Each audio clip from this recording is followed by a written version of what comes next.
satunya mengatakan Nabi Musa itu preman.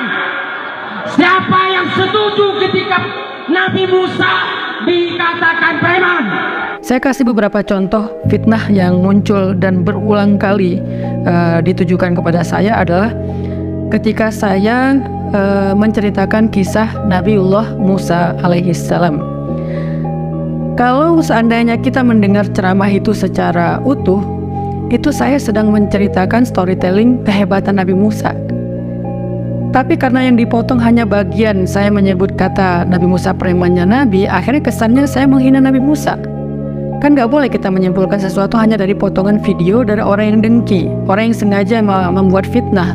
Kita harus klarifikasi dengan melihat video yang panjangnya. Itu saya lagi menceritakan bagaimana hebatnya Nabi Musa. Kenapa saya bicara dari sisi ini? Karena yang hadir di hadapan saya itu adalah ada yang preman mau hijrah, mau taubat, ada anak-anak jalanan yang tatoan, yang mereka respect banget dengan orang yang memiliki kekuatan fisik, yang tangguh, yang jawara, dan seterusnya.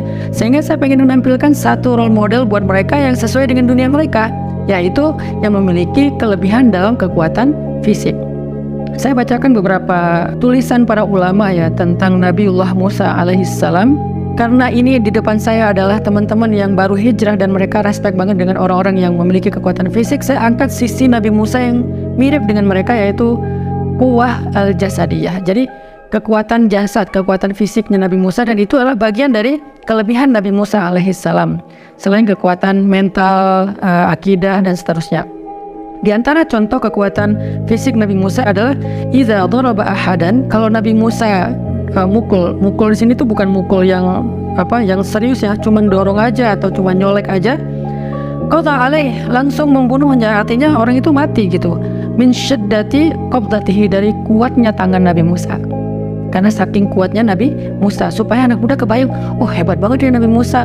Kalau sekarang ada anak muda ngidolain Habib Nurmagomedov, ngidolain dulu di zaman kita Mike Tyson, itu nggak ada apa-apanya dibandingkan dengan Nabi Musa. Sehingga saya pengen menjelaskan dalam theater of mind anak muda betapa Nabi Musa itu hebat.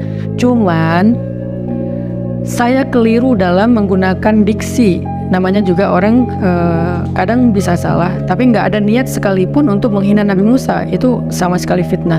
Hanya keliru dalam menggunakan diksi, saya menggunakan istilah preman. Kenapa?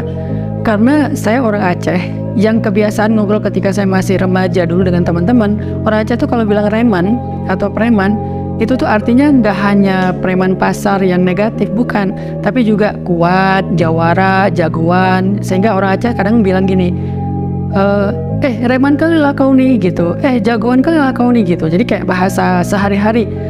Saya akui itu keliru, dan 2018 saya udah klarifikasi, saya istighfar, saya minta maaf bahwa itu memang kekeliruan dalam memilih diksi. Tapi kalau dikatakan sengaja menghina Nabi Musa, ma'adzallah, ini fitnah yang sangat keji.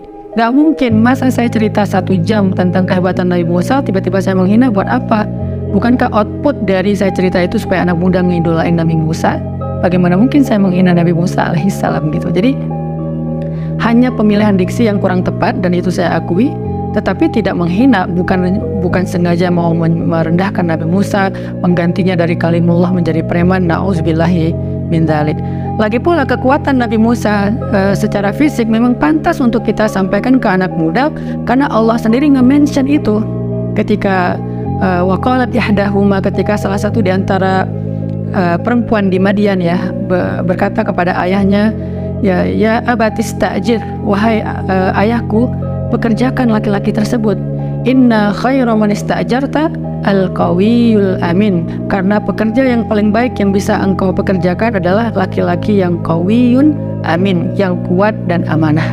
Berarti kekuatan Nabi Musa itu dimention oleh Allah sebagai salah satu kelebihan beliau, sehingga bisa meringankan beban, membantu orang lain, menjadi pengangkat beban, rohilah. Itulah kehebatan Nabi Musa. Sehingga saya ingin mengangkat sisi itunya dengan kisah Nabi Musa mengangkat batu, kisah Nabi Musa mengejar batu yang membawa lari baju beliau, kisah Nabi Musa gak sengaja mukul orang Mesir dan dia kemudian mati, sampai Nabi Musa harus lari ke Madian. Semua itu adalah semata-mata ingin menunjukkan sisi heroisme dan role model yang ideal banget buat anak muda yang memiliki kekuatan dan senang dengan hal-hal yang sifatnya fisik. Nah, ini adalah tentang Nabiullah Musa alaihissalam.